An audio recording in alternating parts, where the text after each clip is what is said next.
E aí, pessoas que já não tem mais nariz de tanto teste de Covid que já foi feito. Tudo bem com vocês? E vamos aí para terceira semana de lockdown. Yay!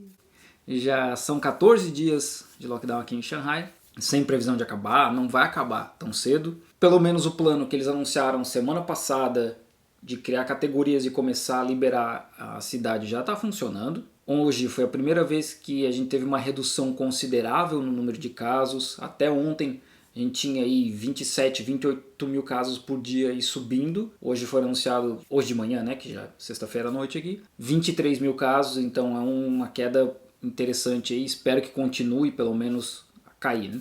Sobre o plano que eles anunciaram no fim de semana, eles dividiram a cidade inteira em 3 categorias. A primeira é se a pessoa teve um contato direto com alguém com Covid ou existe um caso de Covid no prédio ou na casa, etc. 7 dias de lockdown. Depois, 7 dias de observação. E aí, nesses 7 dias, entra já na segunda categoria, que é quando pode ir na rua. Pode caminhar aqui no condomínio, ou no meu caso aqui não é um condomínio, é um prédio só, né? Que não tem assim uma área grande, eu posso caminhar na rua, etc. Essa é a segunda categoria, que é o que acontece comigo, mais ou menos. E a terceira é, não teve nenhum caso nos últimos 14 dias e a pessoa está livre para quase para onde ela quiser, porque não tem uma liberdade de movimento pela cidade ainda.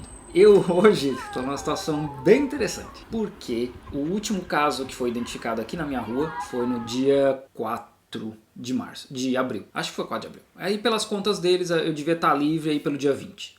Assim, desde que essa regra começou, né? Só que acharam um caso no dia 11, outro no dia 12, outro no dia 13 e outro no dia 14. Isso significa que a contagem recomeça todo dia. Então agora, em teoria, se eles não acharem outro caso novo amanhã, eu estou livre dia 28. E eu vou usar essa situação aqui, como um exemplo de como a política de Covid não é uma coisa para o país inteiro, não é uma coisa sólida que todo mundo tem que seguir exatamente aquilo ali. Existe um plano do governo federal, existem orientações do governo federal, mas muita decisão pode ser tomada num plano assim, da rua. Por quê?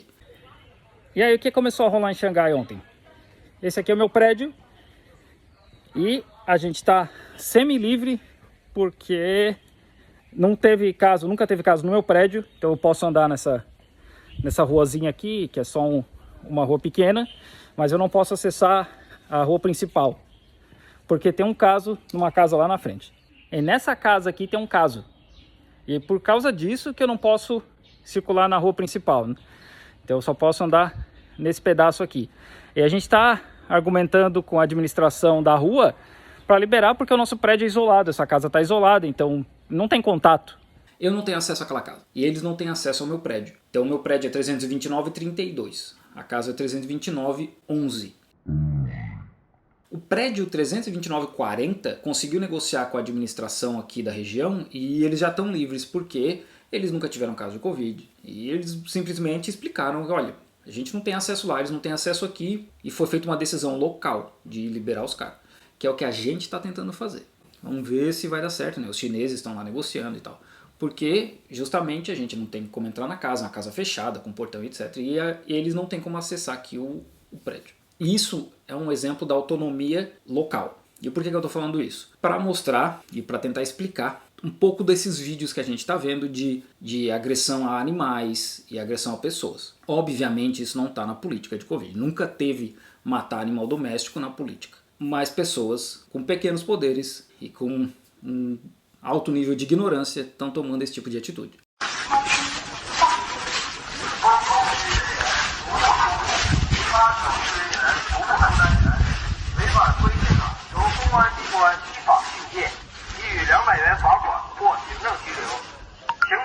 Existem pessoas aqui que ainda acreditam que animais podem transmitir Covid.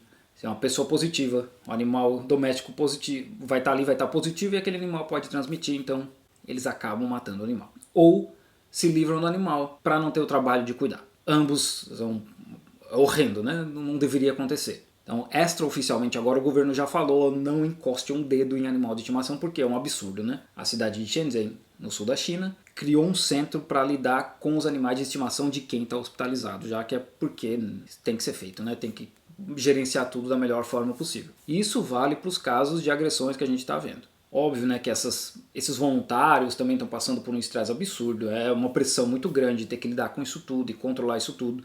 Não justifica, mas o meu ponto aqui isso não é a política do governo federal dizer, olha, tem que agredir, carrega da forma que for possível para o hospital. Não é assim que funciona. Infelizmente essas pessoas acabam tomando decisões erradas de uma forma extremamente ignorante e isso não deveria acontecer. Pra gente aqui, a gente espera que o governo tome atitudes o mais rápido possível para acabar com isso, como foi com a política de separar as crianças, né? As pessoas foram para a internet, reclamaram bastante, o governo reviu a política e hoje os pais podem acompanhar os filhos. A gente espera que isso aconteça, como já está acontecendo com relação aos animais, e também aconteça com essas agressões que a gente vê quase todo dia acontecendo. Um outro ponto que também é a respeito dessa autonomia. Shanghai não seguiu a política de zero Covid, que é o que o governo federal pede desde o começo, que é fechar cedo, né? Guangzhou, no sul da China também, está fechando agora com 19 casos, começou a fechar a escola, testou a cidade inteira de 15 milhões de pessoas e já está fechando coisa. As pessoas já estão comprando comida porque elas estão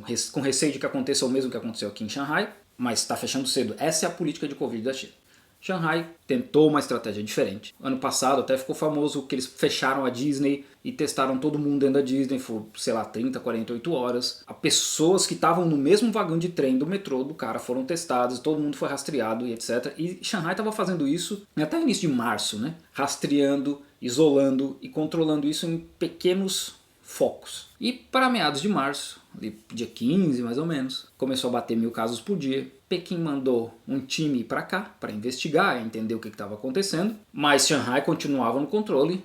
E eu lembro que até lá pelo dia 24, dia 25, eles ainda falaram, olha, a gente não vai fechar a cidade inteira, não se preocupe. Dia 28 fechou Pudong, dia 1º fechou Puxi, o nosso lado aqui, e aí dia 5 não abriu mais nada, né? Pequim assumiu o controle e falou, a gente tem que fechar tudo para controlar isso aqui, porque já tinha 5, 8 mil casos por dia e não parava. Shanghai, pelo nível de autonomia que eles têm, eles tentaram uma estratégia diferente que funcionou por um certo tempo, mas chegou um momento que não deu para segurar mais e eles acreditam que isso vazou de um hotel, que o sistema de ar-condicionado estava com algum problema e mandou vírus para tudo quanto é lado. Um outro problema que a gente tem visto bastante são os hospitais de campanha com pouca estrutura para lidar com todo mundo. Hoje mesmo saiu aqui notícia de que eles estão pegando prédio de escritório que não está sendo utilizado para transformar em hospital de campanha, escola, agora até dentro de áreas residenciais eles estão tentando achar espaço, porque a ideia deles é mover todo mundo que está positivo para esses locais. Por quê? Ontem eu estava caminhando aqui na rua, tem a casa lá que tem um caso positivo, tem uma fita na frente da casa, tem um sinal na frente da casa dizendo que tem um caso positivo aqui, essa casa vai estar liberada em 14 dias, etc. Um senhor abre a porta da casa, sai da casa com algumas coisas na mão dele e se direciona para outra casa. Esse é um dos maiores problemas que a gente tem hoje. Não tem como controlar o movimento de todo mundo. Existe essa ideia de que o governo da China controla tudo, todos os nossos passos. Isso não existe. Esse é o maior problema. E imagina isso num prédio de 50 andares. Como eu falei no último vídeo, 40, 50 andares, centenas de pessoas e aí mora parente no mesmo prédio. As pessoas estão se vendo, não estão parando de circular. E isso faz aumentar a contaminação porque ninguém para. Aconteceu na nossa rua. Eu vi isso 2 vezes, na verdade. Semana passada eu vi a mesma coisa. Esse é um dos motivos do porquê eles tentam levar todo mundo para o hospital. E também que se caso desenvolva sintomas, é mais fácil de tratar. O problema é que esses hospitais não estavam preparados. Foi feito tudo na correria. Tem muito hospital feito nas coxas. Teve uma chuva pesada aqui durante a semana, então tem vídeo aí de hospital que está literalmente chovendo dentro, não é nem goteira, porque foi feito muito na correria, a cidade não estava preparada, os políticos admitiram isso, tanto que eles já foram admitidos, porque não tinha preparo. Tem gente aí que está em hospital assim, sem condições nenhuma, insalubre, tem hospitais que são muito melhores, tem gente que está em hotel, porque literalmente não tem mais onde ficar. Então eles estão pegando todos os quartos possíveis, mandaram para outras províncias aqui em volta, Zhejiang e Jiangsu, porque não tem mais onde colocar pessoas doentes seguindo essa estratégia de mandar todo mundo para o hospital. Então é uma pergunta que a gente vê direto aqui, os estrangeiros, por que a pessoa positiva não pode ficar em casa? Porque as pessoas não param em casa. Ainda tem que receber comida, tem que tirar lixo, e não tem como controlar a porta de todo mundo.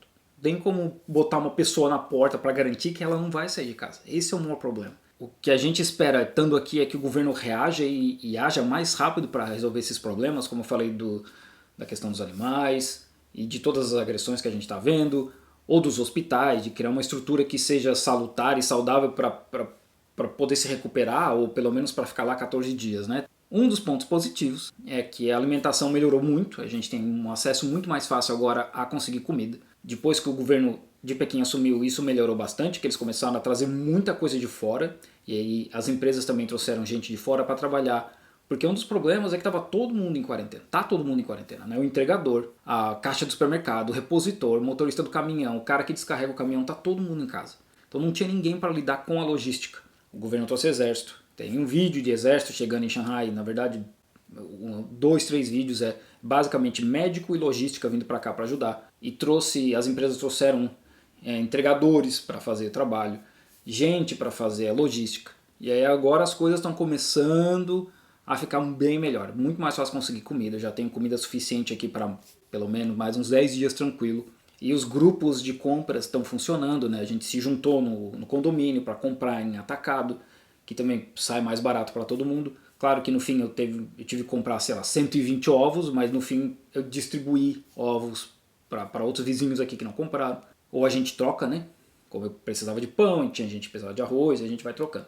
Mas a gente espera, né, do governo que as coisas continuem melhorando. Existe uma insatisfação muito grande crescendo, justamente pelas pessoas que estão há muito tempo em lockdown. Tem gente há mais de 40 dias em lockdown.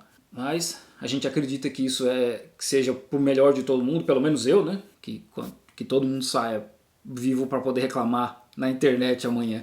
Mas é isso. E a gente está aqui esperando e tomara que amanhã não apareça outro caso e que eu possa sair livre daqui 13 dias.